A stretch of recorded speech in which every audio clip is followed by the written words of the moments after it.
తాకట్టులో ఉన్న బంగారాన్ని విడిపించి ఆ రోజు ఆన్లైన్ రేటుకే మేము కొంటాం. Sharma gold company. నమస్తే, వెల్కమ్ టు సుమన్ టీవీ. నేను మీ గిరిజ. ఇవాళ మనతో పాటు ప్రముఖ జ్యోతిష్య పండితులు గోనుగుంట్ల సురేష్ బాబు గారు ఉన్నారు. వారితో మాట్లాడి కొన్ని విషయాలు తెలుసుకుందాం. నమస్కారం గురువుగారు. నమస్కారం అండి గిరిజ గారు.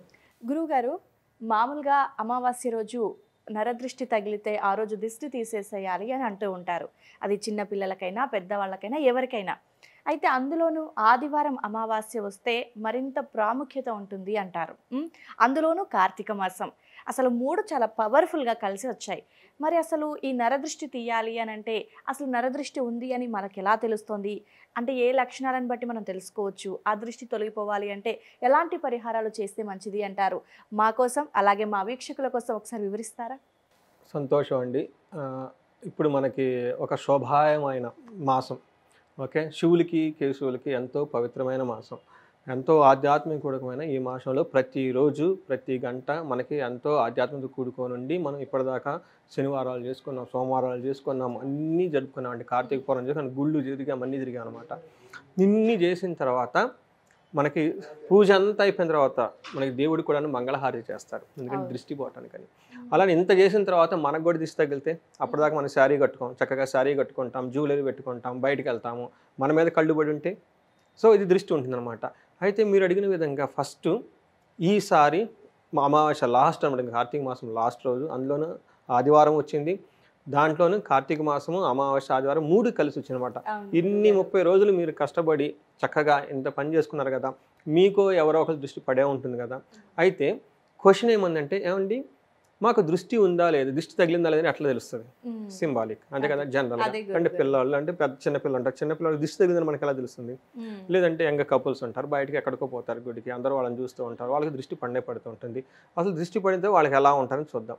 మనకి దృష్టి పడినప్పుడు ఎలా ఉంటుందంటే అండి, ఫస్ట్ వాళ్ళకి అలసటగా ఉంటారు, టైర్డ్నెస్ వచ్చేస్తుంది అనమాట. ఏంటి ఇప్పటిదాకా బాగున్నాం, యాక్టివ్గా సడన్గా కూలిపోయినట్లు ఉంటాం అనమాట. అంతేకాకుండా ఆవులింతలు వచ్చేస్తూ ఉంటాయి. తర్వాత ఏమవుతుందంటే, కొత్తగా బట్టలు వేసుకుంటే బట్టలు అది ఒక ఏదన్నా వేసుకుంటే గాజులు కానీ ఏదన్నా పగిలిపోవటము, చీర ఏదన్నా కనుక బట్ట కానీ ఉంటే దాన్ని తగులుకోవటం, చినిగిపోవటము. తర్వాత ఏమవుతుందంటే, ఇవన్నీ ఏదైనా కనుక కొత్త బట్టే కానీ అదేదో పిగిలిపోయి ఉంటుంది అనమాట. ఇవన్నీ సింబాలిక్ ఏంటంటే దృష్టి తగిలింది అనేదానికి ఒక సింబాలిక్ మనకి. తర్వాత కొన్నిసార్లు ఏమవుతుందంటే ఆటంకాలు అన్ఎక్స్పెక్టెడ్గా వస్తాయి. అప్పటిదాకా బాగుంటారు భార్య భర్తలు, సడన్గా గొడవ పడతారు, ఎక్కువసేపు పడరు, ఒక 10 నిమిషాలే.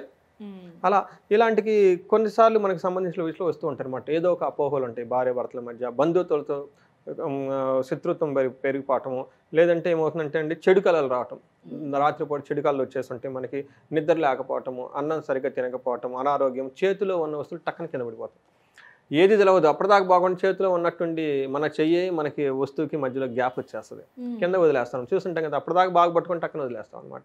ఇలా చేతిలో ఉన్న వస్తువు టక్కన కింద పడిపోవటం, ఇవన్నీ సంబంధించిన విషయాల్లో మనకు చూసుకుంటే ఖచ్చితంగా దృష్టి తగిలిందనేది అర్థం అనమాట. ఈ దృష్టి తగిలితే ఏమవుతుంది? దృష్టికి చాలా పవర్ ఉంటుందన్నమాట. వీటికి సంబంధించి మనకి పురాణాలలో కూడాను శాస్త్రాల్లో చాలా బాగా వివరించారు.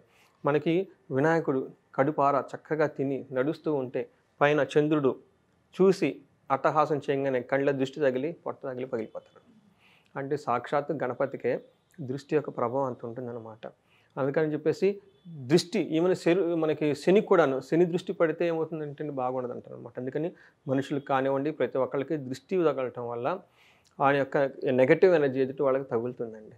అయితే ఇప్పుడు దాకా మనం చెప్పుకునే సింబల్స్ ఉన్నాయి, మరి ఏం చేయాలి, పరిహారాలు ఎలా చేస్తే మంచిది? ఈ దృష్టి ఏమవుతుందంటేనండి, నర దృష్టి, రకరకాల దృష్టి ఉంటాయి, గురు దృష్టి ఉంటుంది, దివ్య దృష్టి ఉంటుంది, మనం చెప్పుకునే నర దృష్టి. అంటే నేను చూసే చూపు మీకు ఇబ్బంది అవుతుంది, మీరు చూసే చూపు నాకు ఇబ్బంది అయిపోతుంది అనమాట. లేదంటే నా దృష్టిలో ఒక గ్రేసు గురి యొక్క కళ ఉంటే మీకు కలిసి వచ్చేస్తుంది అనమాట. అలానే మీరు కూడాను ఒక మంచి ఆధ్యాత్మిక దృష్టిని దాన్ని చూస్తే ఇద్దరికి ఉపయోగం ఏమవుతుంది, ఇది అవుతుంది అనమాట.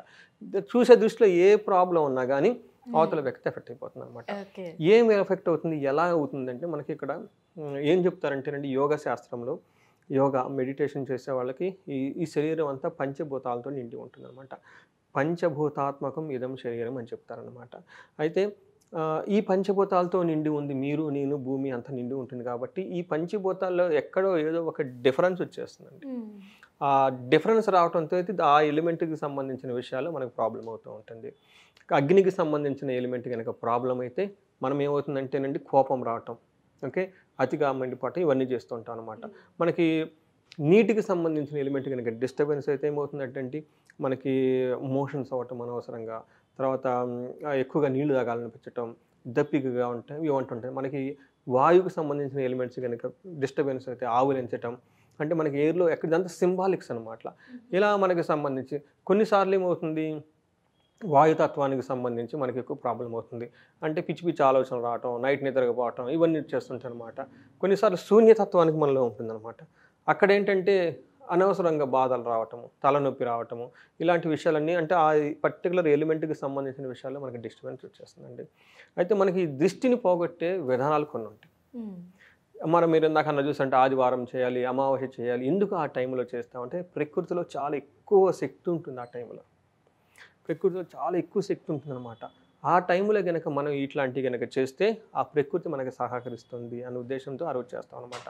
ఏం చెయ్యాలి, మనకి ఎక్కువ ఆ రోజు మంగళవారం కానీ ఆదివారం పూట సాయంత్రం పూట దిష్టి తీసుకోవాలి. ఈ దృష్టిలో కూడా మనకి ఎలా తీస్తారంటే మనకి కొండ దిష్టి అని తీస్తారనమాట. అంటే మనకి నీళ్లు పోసి అందులో వేడి కొట్టేసి చుట్టూతో తిప్పుతారంటే ఫైర్ ఎలిమెంట్ని ప్యూరిఫై చేస్తారనమాట.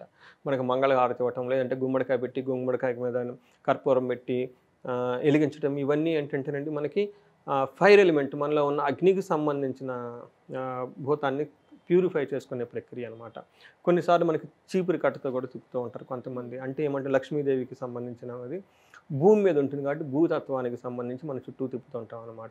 ఎర్ర నీళ్లు తీస్తారు, గమనించారా?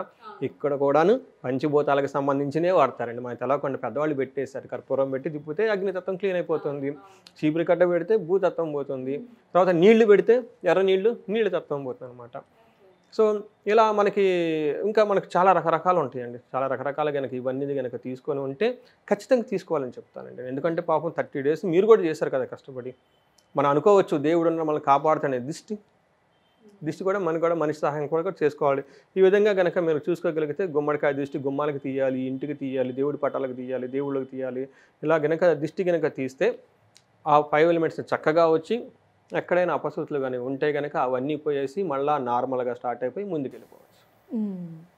అయితే ఈ దృష్టి దోషాలు ఇంకా అంటే వేరే డిఫరెంట్గా, అంటే ఇప్పుడు వరకు చెప్పింది మనం రెగ్యులర్గా ఇళ్లలో చేసేదే గురువు గారు, ఎర్రనీళ్ళతో తీయటం కానీ, కొబ్బరికాయ, గుమ్మడికాయ, చీపురు, అంటే ఎప్పుడో ఒకప్పుడు జరిగినవి తీస్తూ ఉన్నవి. ఇంకా డిఫరెంట్గా ఏదైనా కొత్తగా తెలుసుకోవాలి, ఇంకా కొత్తగా ప్రయత్నం చేయాలి అని అనుకునే వాళ్ళకి ఇంకేదైనా డిఫరెంట్గా దృష్టిని తొలగించే మార్గం ఏదైనా ఉంది అంటారా? దృష్టి అంటే మనకి జనరల్గా మనకి ఏం చేస్తారంటేనండి, గుమ్మానికి ఓకే సాయంత్రం పూట ధూపం వేస్తే గుమ్మం అంతా తిప్పితే, గుమ్మానికి కిటికీలకి తిప్పితే అక్కడ నుండి నెగిటివ్ ఎనర్జీ పోతుంది. రెండోది మనకి బాగా పాపులర్ అందరికీ తెలిసింది ఏంటంటే నిమ్మకాయని కోసి పసుపు కుంకుమ పెట్టి గడప దగ్గర పెట్టేస్తారు. ఇది రెండోది. బూడిద గుమ్మడికాయ పైన కడతారు. ఇది కాకుండా మనకి కళ్ళు స్పటిక దొరుకుతుందండి, అది స్పటిక కూడా పైన కడుతూ ఉంటారు. తర్వాత ఇంట్లో సామాను కట్టి ధూపం వేస్తారు. ఇవి కాకుండా మనకి ఇంటికి వచ్చే వాళ్ళకి పోయే వాళ్ళకి చాలా ఇంపార్టెంట్, అందరికీ తెలవదండి. ఎందుకంటే మన ఇంటికి వచ్చిన వాళ్ళకి రకరకాల ఎనర్జీతో వస్తారు. మనం వేరే ఇంటికి వెళ్ళినా కానీ అంతే సేమ్. ఎందుకంటే మన ఇంట్లో ఉండే వాతావరణం వేరు, వాళ్ళ ఇంట్లో ఉండే వాతావరణం వేరు. మనం వాళ్ళ ఇంటికి వెళ్ళినప్పుడు నెగిటివ్ ఎనర్జీ క్యారీ చేసుకొని వెళ్తాం. మనకి ఇంట్లో మనకు పాజిటివ్, వాళ్ళ ఇంట్లోకి అది ఫిట్ అవ్వకపోవచ్చు. అలానే వాళ్ళ ఇంట్లో వాళ్ళు బాగానే ఉంటారు, సాత్వికమైన పీపుల్. బట్ మన ఇంటికి వచ్చినప్పుడు మన ఇంటి వాతావరణానికి వాళ్ళ వైబ్రేషన్ మన వైబ్రేషన్ సెట్ అవ్వదు కదండి. ఈ డిస్టర్బెన్స్ క్రియేట్ అవుతుంది కదండి. ఈ డిస్టర్బెన్స్ క్రియేట్ అది డిస్టర్బ్ అవుతుంది, ఒక ఫ్రిక్షన్ వచ్చేస్తుంది. దీన్ని నార్మలైజ్ చేయడానికి ఒక పెద్ద ప్రొసీజర్ చెప్పారండి. ఇది చాలామంది చేస్తూనే ఉంటారు, కానీ తనకు దాని యొక్క విశిష్టత తెలుసో తెలియదో మనకు ఐడియా లేదు. కానివ్వండి, ఏం చేస్తారంటే ఇంటికి ఎవరైనా కనుక లేడీస్ వస్తే, జెంట్స్ వచ్చినా ఫస్ట్ వాళ్ళకి ఏం చేస్తారంటే మన పూర్వకాలంలో పన్నీర్ జల్లుతూ ఉండేవాళ్ళు, గంధం బొట్టి పెడుతూ ఉండేవాళ్ళు, కాళ్ళకు పసుపు రాస్తూ ఉండేవాళ్ళు.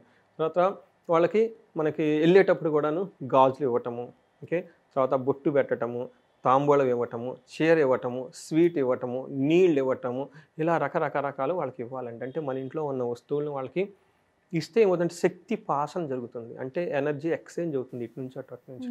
లేదంటే మీ ఎనర్జీ మీకుంటుంది, నా ఎనర్జీ నాకు ఉంటుంది, రెండు క్లాషెస్. అలా కాకుండా మీకు ఎప్పుడైతే బొట్టు పెట్టానో, మా ఇంట్లో ఉన్న నీళ్లు మీకు ఇచ్చానో, చక్కగా భోజనం పెట్టాను, పళ్ళు పెట్టాను, మైండ్ బాగా కూల్ అయిపోతుందండి. కూల్ అయిపోయేసి వాళ్ళు మూడంతా మారిపోతుంది. అందులోని పర్టికులర్గా వెళ్ళేటప్పుడు చాలా చక్కగా ఆధ్యాత్మికంగా వాళ్ళు వెనక ఉండి బాగా గౌరవించి వాళ్ళని పంపించాలండి. అప్పుడు ఈ దిష్టి ప్రభావం ఉండదు. ఓకే గురుగారు, దృష్టికి సంబంధించి చాలా చక్కటి పరిహారాలు మా కోసం తెలిపినందుకు ధన్యవాదాలు గురుగారు. ధన్యవాదాలండి గిరిజ గారు.